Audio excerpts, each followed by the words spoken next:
For every 30 properties that we look at, we buy one. That's how diligent our process is in buying the land. So let's dive right into the focus at hand, which is land banking investment. So first, Brad, define what that is, right? And then number two, let's dive into what's the number one secret to investing and building wealth with land banking investment. So number one, the short answer, land banking is buying land we call pre-developed land that isn't strategically placed in the path of growth, holding. We're very conservative, so we tell people 7 to 10 years is the average time we have found that it takes for the exit strategy, which is a developer comes, knocks on your door and says, I need your land because I'm building 500 homes or a shopping center or a football stadium or something like that. The exit strategy yields you between 3 and 7x return, 3 to 7 times your investment. And that comes at a cost, which is time. You have to be patient. What was the second question again? The big secret, due diligence. Our company, as far as I've seen from any other land banking companies out there, and there's not very many, that's why a lot of people are going to say land banking, never heard of that before. It's a very well-kept secret. The due diligence that our company does before it even buys the land, and it buys the land with its money first. It's called first mover risk. We will buy the land ourselves because we believe it is going to appreciate in value. And then we sell it to an investor. But for every 30 properties that we look at, we buy one. That's how diligent our process is in buying the land. So I'd say that's probably the secret right there. Cool. Awesome. So it sounds like you guys buy pre-developed land in the path of growth, and you're looking for developers to come within 7 to 10 years to offer you 3 to 7 times your investment. And it's in the pre-development phase. Maybe you do some entitlements, maybe you increase it, or maybe you're just buying it flat out and just waiting and let them do all of that, it sounds like. Yep, we call it set it and forget it. Easy person's investing. We do all the research. We buy the land really, really inexpensively because we have ways of finding land that people want to get rid of that they don't think is valuable because they don't do the research. They don't know. We do mark it up. Obviously, the gap between where we buy it and what we sell it to the investor gives us the cash flow to run the company and give the owner a profit.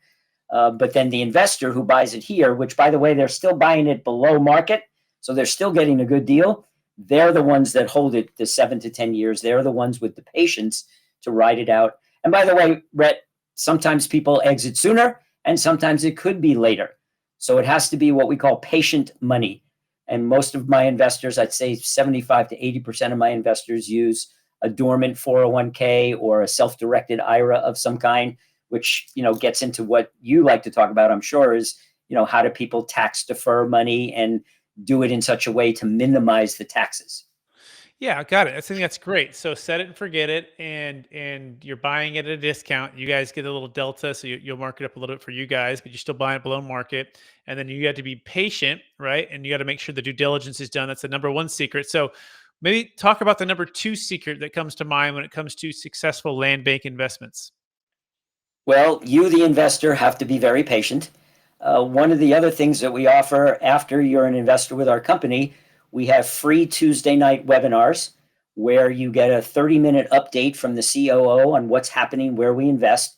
So one of those times I heard that the city council in Lancaster, where I owned a mixed-use property, they rezoned my property from MU4 to MU5. They basically said to the developers, okay, you can now build a 5-story hotel or office building instead of a 4-story building. Well, that just increased the value of my land and I didn't do anything.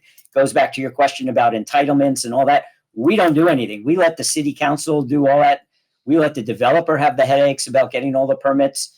So I would say that's the free updates. And then we offer free negotiation coaching. When it comes time to sell your property to the developer, you, the landowner, probably don't really know what your land is worth. Even getting on those webinars, you're still not going to really know what is the value of my land because it's very hard to find comps. It's not like residential real estate where you just look up 3 or 4 houses within a mile and you see what they sold for. We do that, but there's other factors. You could have 2 pieces of land next to each other and one of them has a culvert running down the middle, or an easement from the from Southern California Edison, that renders that undevelopable. But it's the same dirt, Brad. They're both 5 acres. They're touching each other. How come I can't develop this one, but I can this one? That's the land of commercial, the environment of commercial real estate. Is you got to be very careful, and that's part of our due diligence. So we offer this free negotiation coaching. We might have other owners that are 100 yards away from you, or a half a mile away, that have already been offered 2 or 3 times what you got in your initial offer, which is always lowball. And we'll share that information, say, by the way, we know that the land is worth at least 3 times that, because we have other investors that are getting those offers.